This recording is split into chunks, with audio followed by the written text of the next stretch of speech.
تو یہاں پر 12 روپیہ مشترکہ مل گیا امام محمد کے پاس، امام یوسف کے پاس 12 روپیہ مشترکہ، یعنی کہ سدس، یہ ہو گیا اسبا۔ چھٹا حصہ کا مطلب کیا ہوا؟ 72 کا چھٹا حصہ ہے 12، 6 مل گیا ہندا کو، 6 مل گیا ناصرہ کو، اور باقی جو مل گیا 60 روپیہ بیٹا کو۔ 12 روپیہ، چھٹا حصہ کتنا ہوا؟ 12۔ 72 کو تقسیم کریں 6 سے تو چھٹا حصہ نکل جائے گا۔ 72 کو کیلکولیٹر پر تقسیم کریں 6 سے، جواب آ جائے گا 12۔ کیلکولیٹر سے 72 ڈیوائڈ 6 برابر ہے 12، وہی 12 ہے۔ چھٹا حصہ نکالنے کے لیے 6 سے تقسیم کریں۔ اب جو ہے 12 مشترکہ ہے، آدھا ادھر آدھا ادھر، یہ کیا ہے؟ عند ابی یوسف۔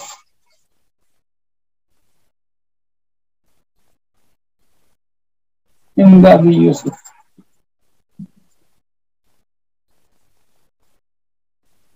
امام محمد رحمۃ اللہ علیہ فرماتے ہیں ادھر مل جائے گا 8، ادھر مل جائے گا 4، 12 میں، یعنی سدس کو، سدس میں 12 آیا، سدس میں 12 آیا، اس کے 3 حصے کر دیں گے،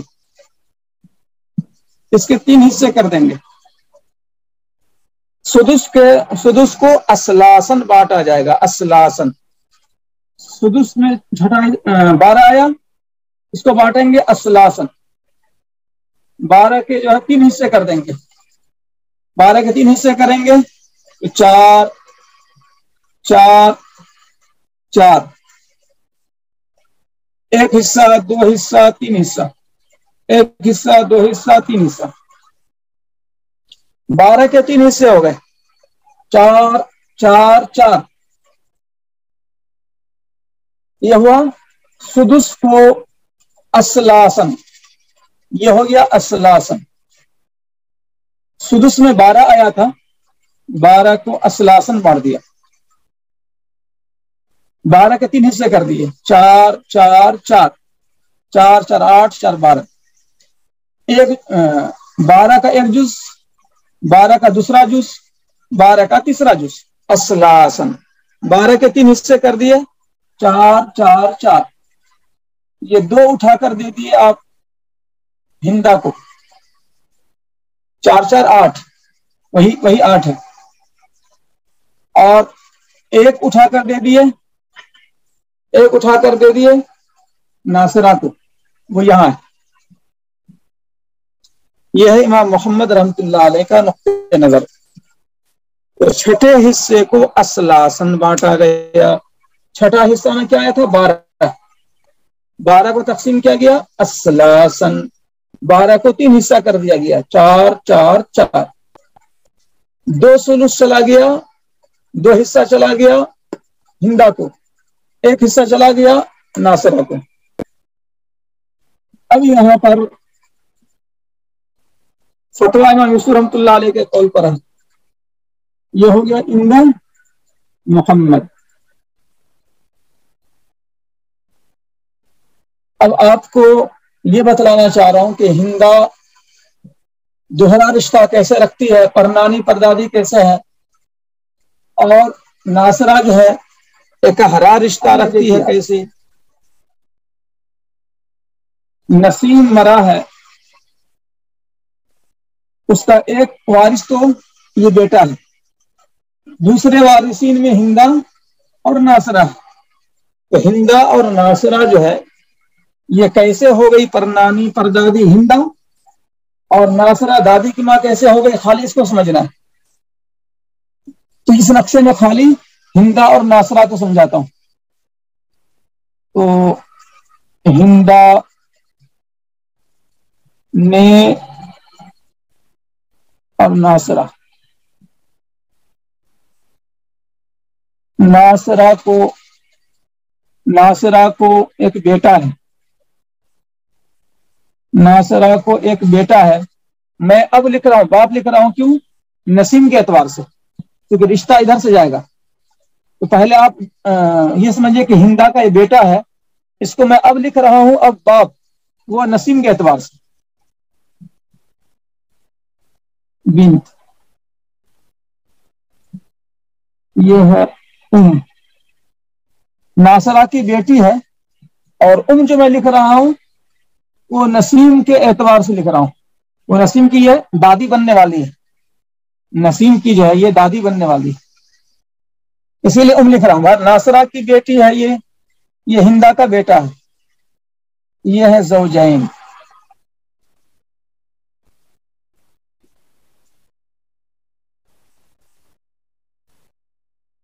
ہندا اور ناصرہ آپس میں کیا ہو گئے؟ سمدھین.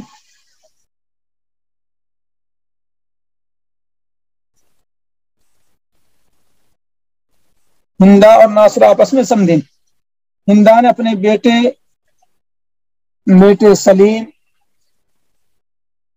سلیم کی شادی حبیبہ سے کر دی. بیٹی کا نام، ناصرہ کی بیٹی کا نام حبیبہ سے کر دی. اب ان دونوں سے ایک لڑکا پیدا ہوا. ایک لڑکا پیدا ہوا.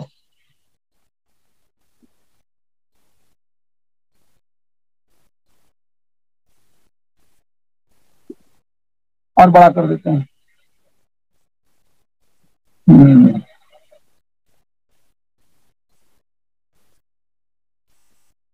چلیے ٹھیک ہے. ایک لڑکا پیدا ہوا.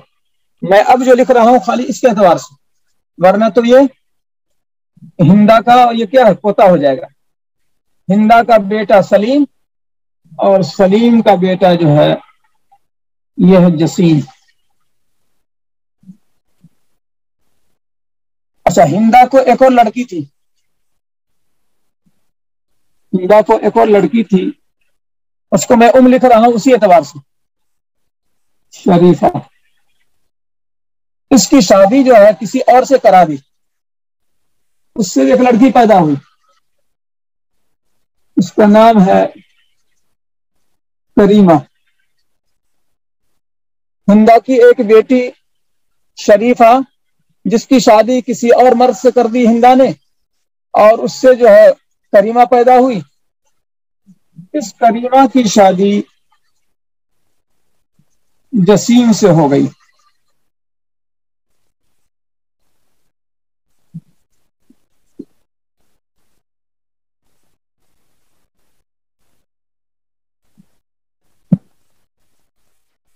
اس کو میں ذرا سا اور یہ کر دیتا ہوں اوپر کی طرف.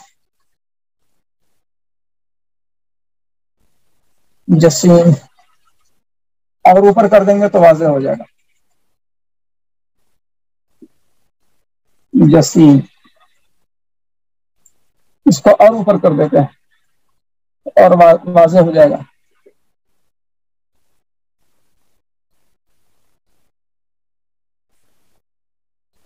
کریمہ، زوجین.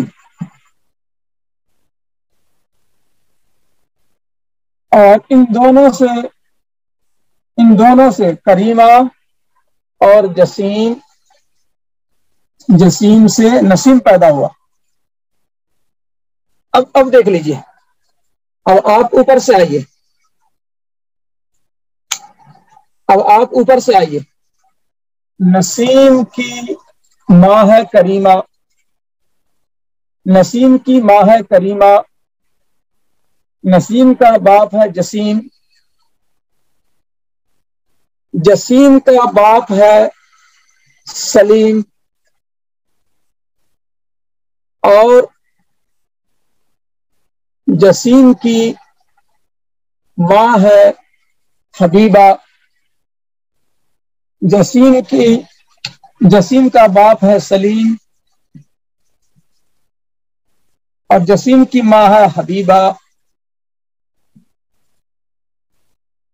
اور کریمہ کی ماں ہے شریفہ، اور شریفہ کی ماں ہے ہندا. نسیم کے باپ جسیم، جسیم کے باپ سلیم، سلیم کی ماں ہندہ، نسیم کی ماں کریمہ، کریمہ کی ماں شریفہ، شریفہ کی ماں ہندہ، نسیم کا باپ جسیم، جسیم کی ماں حبیبہ، حبیبہ کی ماں ناصرہ۔ اب ادھر سے آپ دیکھیے، آپ نسیم کے باپ کا باپ یعنی دادا، دادا کی ماں ہندہ یعنی پردادی، ہندہ ہو گئی پردادی، ہندہ ہو گئی پردادی، اور ہندہ ہو گئی پرنانی، ہندہ ہو گئی پردادی اور ہندہ ہو گئی پرنانی۔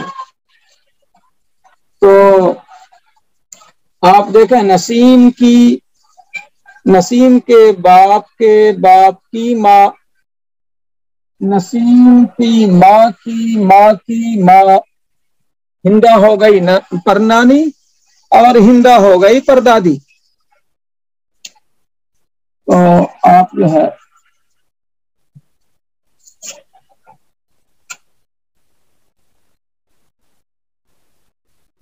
تو ہندہ کو جو ہے ایک لڑکی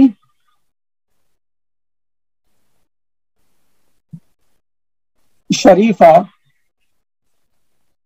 اور ایک لڑکا سلیم ہے،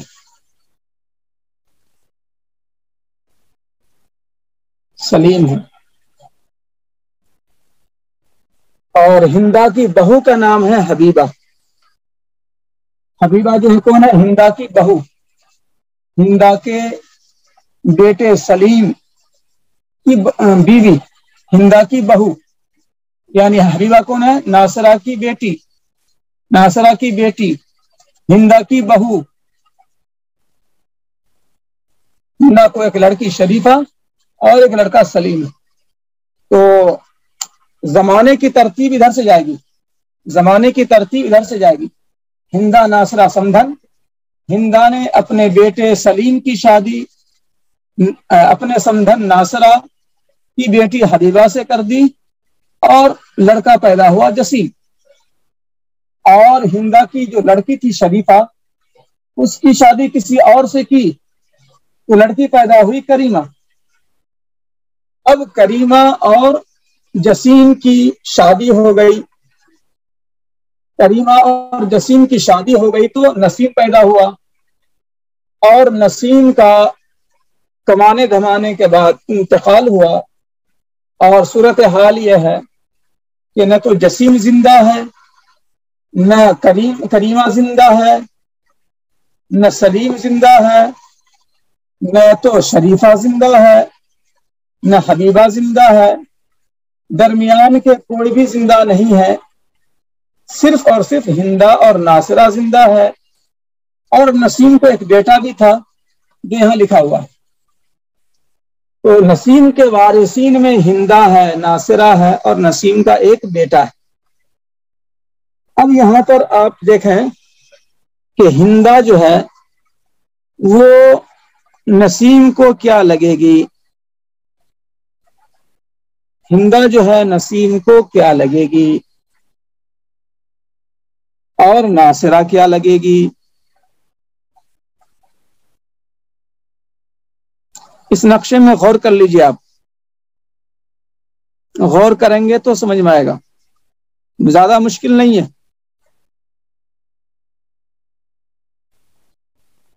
ہندہ جو ہے نسیم کی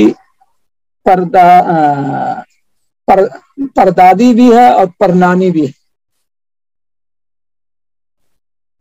آپ نے کیا لکھا؟ چیٹ کریمہ جسیم کی پھوپھی ہے،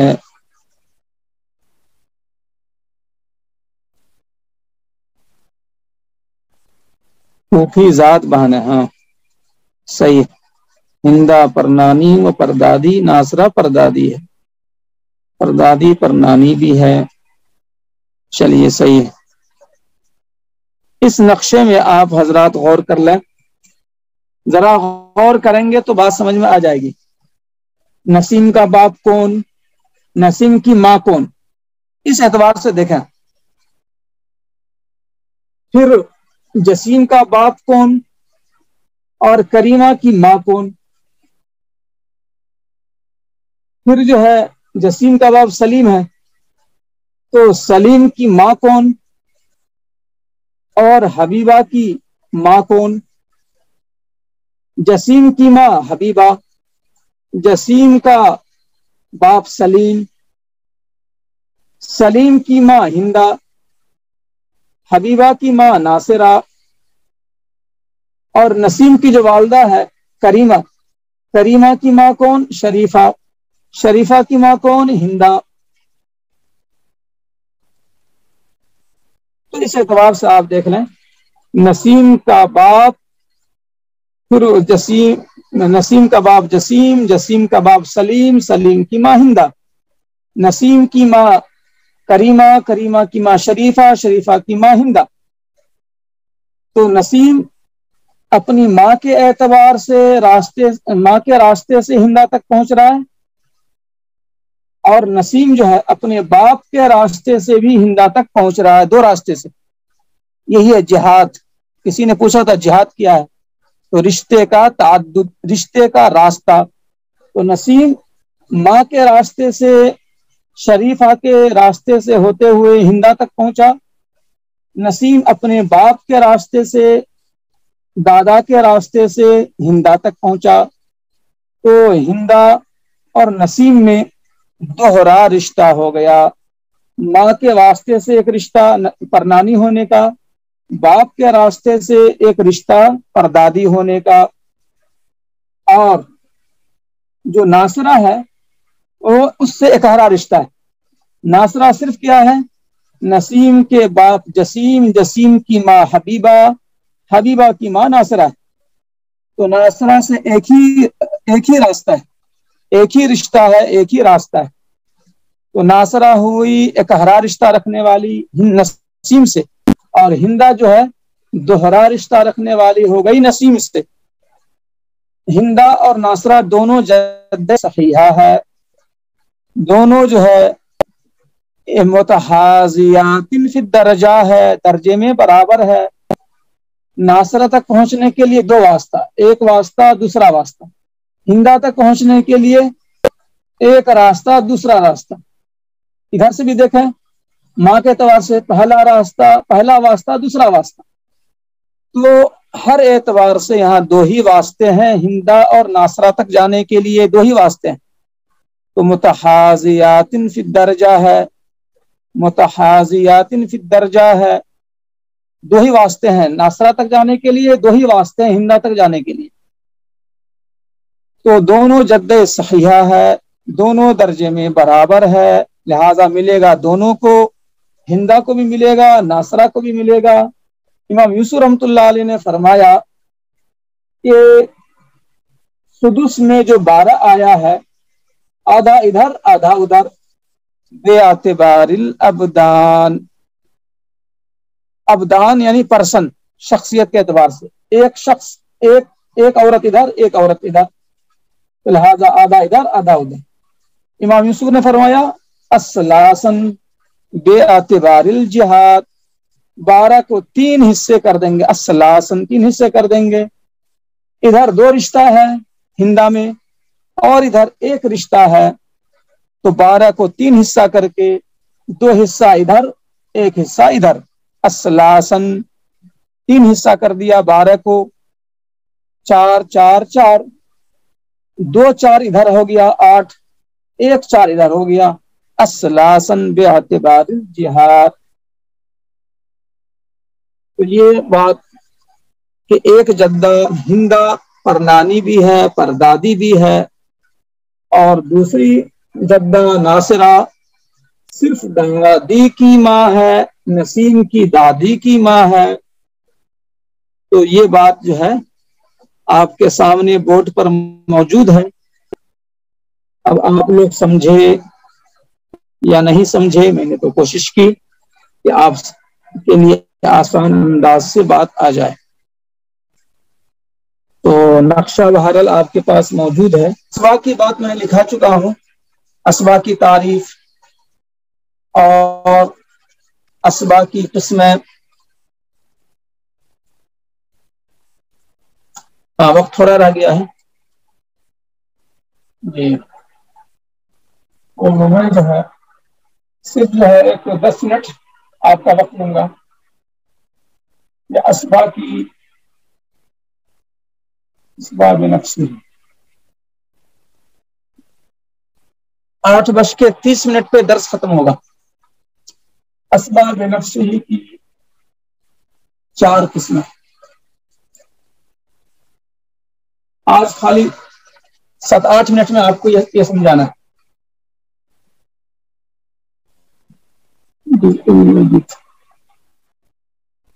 آج خالی یہ بات سمجھیے آپ.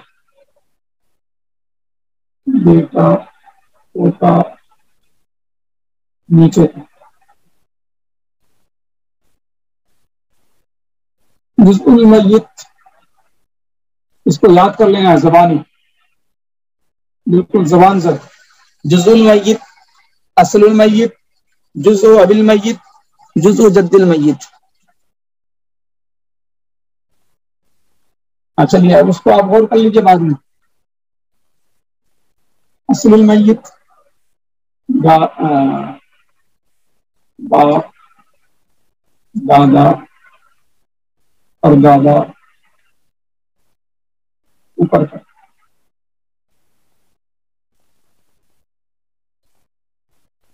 جزء ابی المیت، اس میں کون ہے؟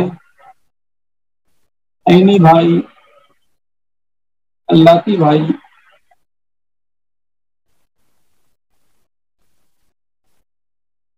عینی بھائی کا بیٹا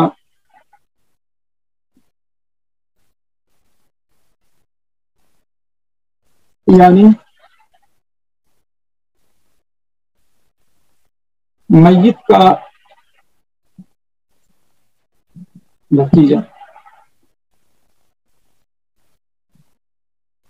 اس کا بیٹا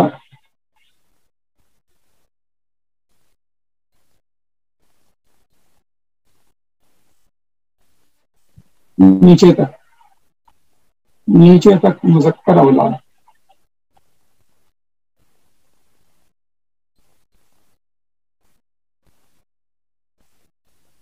میت کا بھتیجا نیچے تک، نیچے تک مذکر اولاد. میت کا بھتیجا، بھتیجا کا بیٹا یعنی بھائی کا بیٹا، بھائی کے بیٹے کا بیٹا، بھائی کے بیٹے کے بیٹے کا بیٹا.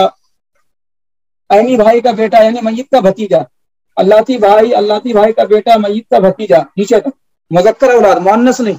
بھتیجیاں اسبا نہیں ہوتی ہیں، بھتیجیاں اسبا نہیں ہوتی ہیں. چاہے بھتیجا موجود ہو، بھتیجی بھی موجود ہو، تو بھتیجا بھتیجی کو اسبا نہیں بنائے گا. بھتیجا حصہ پائے گا اور بھتیجی کو کچھ نہیں ملے گا. بیٹا بیٹی کی طرح نہیں ہے، بیٹا بیٹی کو اسبا بنا دیتا. میت کا بیٹا میت کی بیٹی کو اسبا بنا دیتا ہے، لیکن میت کا بھتیجا میت کی بھتیجی کو اسبا نہیں بناتا ہے، بلکہ بھتیجی محجوب ہو جاتی ہے. اس لیے مذکر اولاد. عینی بھائی کا بیٹا، بیٹا بھی بیٹا اللہ بھائی، اللہ بھائی کا بیٹا، بیٹی نہیں. یعنی میت کا بھتیجا، بھتیجی نہیں. نیچے تک مذکر اولاد، نیچے تک مذکر اولاد. نمبر 4 جزء بالمیت،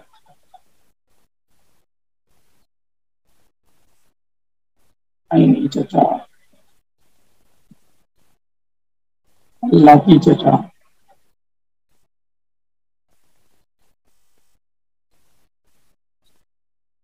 اسی طرح سے بیٹا، یہاں بھی بیٹی نہیں،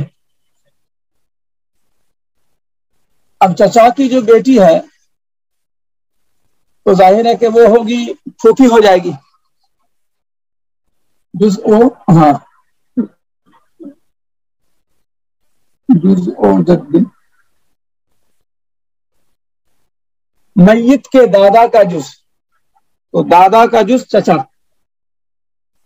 یہاں بھی اللہ کی چچا نہیں تو اس کا بیٹا نیچے تک بیٹا نیچے تک نیچے تک یعنی بیٹا کا بیٹا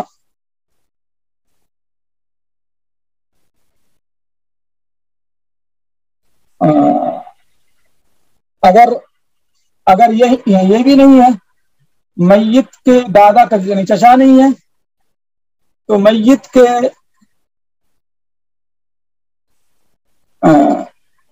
اگر یہ بھی نہیں ہے الف تو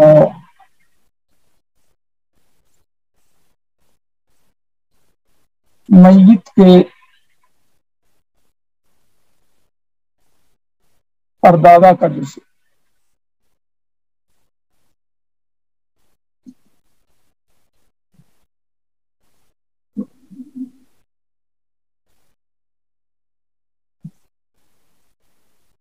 یعنی عینی چچا زاد دادا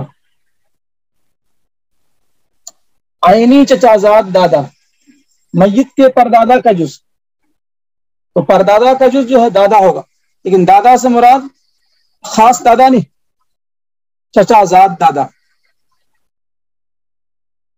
اللہ کی چچا زاد دادا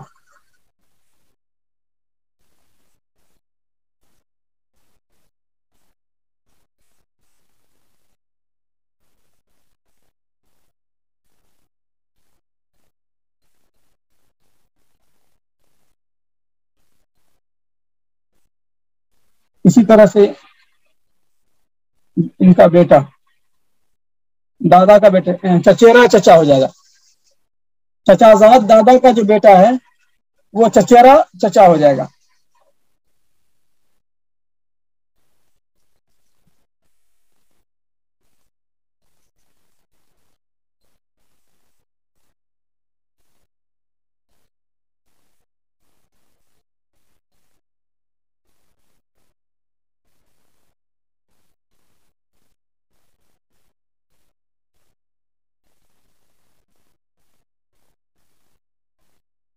اب یہ سب چیزیں ایسی ہیں جس کا سامنا نہیں ہوتا ہے لیکن یہ ہے کہ بہرحال نالج کے لیے یہ سب جاننا ضروری ہے تو چچاؤں میں مطلب یہ ہوا کہ میت کا چچا یا میت کے چچا کا بیٹا یا اگر میت کا چچا نہیں ہے تو میت کا چچیرا دادا میت کا عینی چچا زاد دادا اللہتی چچا زاد دادا اور وہ بھی نہیں ہے تو اور اوپر جائیں گے